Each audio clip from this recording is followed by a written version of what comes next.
সরকারি চাকরিজীবীদের বহুল প্রতীক্ষিত নবম পে স্কেল ২ ধাপে বাস্তবায়নের প্রস্তাব করা হয়েছে। খসড়া অনুযায়ী প্রথম ধাপে বাড়ানো হবে মূল বেতন, আর দ্বিতীয় ধাপে বাড়বে ভাতা সহ অন্যান্য আর্থিক সুবিধা। প্রস্তাবে সর্বোচ্চ ১০০% পর্যন্ত মূল বেতন বাড়ানোর সুপারিশ রয়েছে।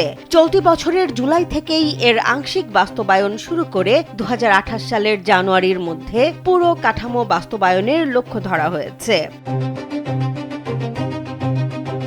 নবম পে স্কেলের এই খসড়া প্রস্তাব ইতোমধ্যে চূড়ান্ত করেছে মন্ত্রিপরিষদ সচিবের নেতৃত্বাধীন কমিটি। এখন প্রধানমন্ত্রীর সম্মতি পাওয়া গেলে চলতি সপ্তাহেই মন্ত্রিসভার বৈঠকে এটি উপস্থাপন করা হতে পারে। ৪৫ বছর ধরে কোটি মানুষের আস্থায় পাইপের বস আরএফএল পাইপ। তবে প্রস্তাবটি চূড়ান্তভাবে অনুমোদনের আগে এর বিভিন্ন দিক পরিবর্তন বা সংশোধনের সুযোগ থাকবে। প্রস্তাবিত বেতন কাঠামোর সবচেয়ে গুরুত্বপূর্ণ বিষয় হল সব গ্রেডে সমান হারে বেতন বাড়ানো হচ্ছে না, বরং উচ্চ গ্রেডের তুলনায় নিম্ন গ্রেডের কর্মকর্তা কর্মচারীদের বেতন তুলনামূলক বেশি হারে বাড়ানোর সুপারিশ করা হয়েছে। অর্থাৎ নতুন পে স্কেলে বেতন বৃদ্ধির ক্ষেত্রে নিচের দিকের গ্রেডগুলোকে বেশি গুরুত্ব দেওয়ার পরিকল্পনা রয়েছে।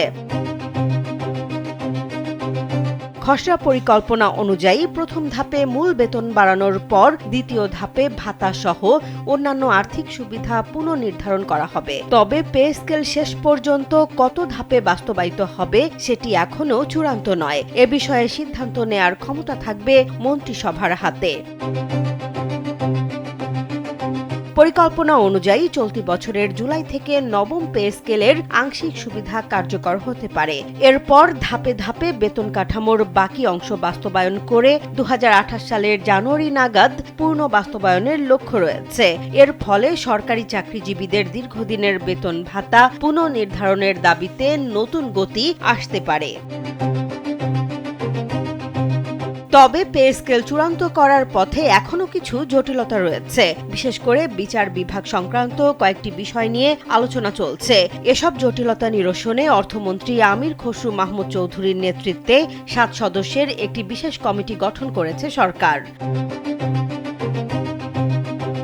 সব মিলিয়ে নবম পে স্কেলের খসড়া এখন সিদ্ধান্তের গুরুত্বপূর্ণ পর্যায়ে। মন্ত্রিসভায় অনুমোদনের পরে স্পষ্ট হবে কোন গ্রেডে কতটা বেতন বাড়বে, কত ধাপে বাস্তবায়ন হবে এবং ভাতা সহ অন্যান্য সুবিধা কবে থেকে কার্যকর হবে। অর্থাৎ সরকারি চাকরিজীবীদের বহুল প্রতীক্ষিত নতুন বেতন কাঠামোর চূড়ান্ত হিসেব এখন মন্ত্রিসভার সিদ্ধান্তের অপেক্ষায়। জেসমিন জাহান, কালবেলা।